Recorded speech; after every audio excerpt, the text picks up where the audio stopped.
زلزلے کے جو بنیادی اسباب ذکر کیے جاتے ہیں ان کا ہم انکار نہیں کرتے، کیونکہ دنیا کو اللہ تعالیٰ نے دارالاسباب بنایا ہے۔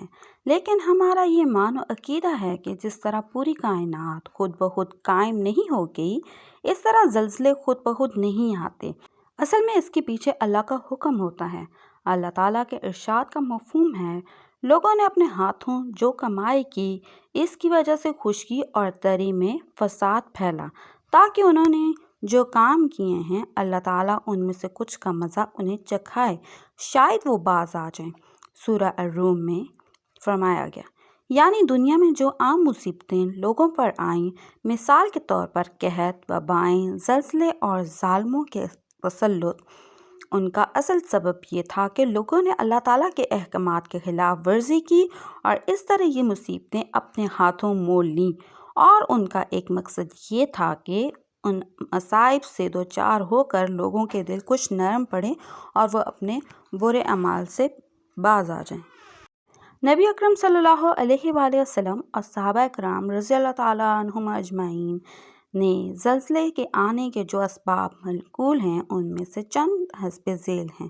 لوگوں میں زنا، سود اور شراب کا عام ہونا، لوگوں کا گانے بجانے کو اپنا مشغلہ بنانا، اچھائیوں کا حکم اور برائیوں سے لوگوں کو روکنے کا عمل بند کر دینا ہے۔ لوگوں کو ان برے اعمال کو صرف کرنا ہی نہیں بلکہ انہیں جائز اور وقت کی ضرورت سمجھنے لگنا۔ زلزلے آنے پر ہمیں اللہ تعالیٰ کی طرف رجوع کرتے ہوئے اپنے گناہوں سے معافی مانگنی چاہیے، کثرت سے توبہ استغفار کرنا چاہیے، اور بڑے گناہ خاص کر مذکورہ بالا گناہوں سے بچنے کا اہتمام کرنا چاہیے۔ کسی جگہ زلزلے آنا یہ سمجھ کر کہ یہ اللہ کا عذاب ہے، زلزلے کی متاثرین کی مدد کرنا نہ چھوڑیں، بلکہ ان کی مدد کرنا ہماری دینی و انسانی و اخلاقی ذمہ داری ہے۔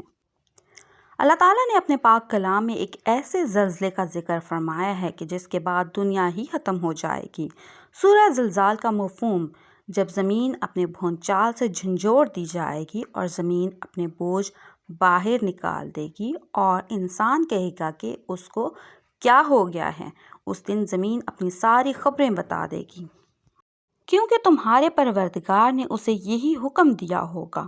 اس روز لوگ مختلف ٹولیوں میں واپس ہوں گے تاکہ ان کے اعمال انہیں دکھا دیے جائیں۔ جس نے ذرا برابر کوئی اچھائی کی ہوگی وہ اسے دیکھے گا، اور جس نے ذرا برابر کوئی برائی کی ہوگی وہ اسے دیکھے گا۔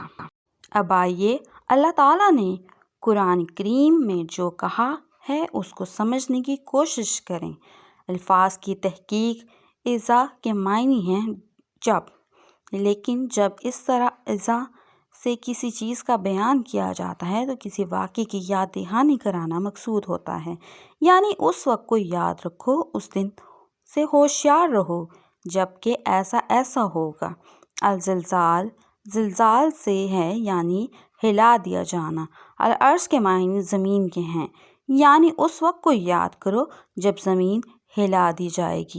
زلزال سے معلوم ہوا کہ یہ عام زلزلہ نہیں بلکہ اپنی نوعیت کا منفرد زلزلہ ہوگا، جس کے بعد دنیا کا پورا نظام ہی درہم برہم ہو جائے گا، اور اس کے بعد سارے لوگ دوبارہ زندہ کیے جائیں گے۔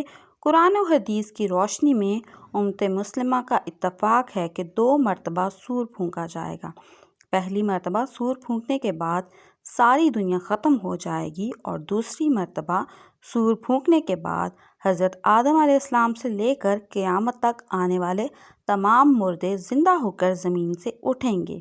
دوسری آیت سے معلوم ہوتا ہے کہ اس صورت میں دوسری مرتبہ سور پھونکنے کے وقت آنے والا دردناک زلزلہ مراد ہے۔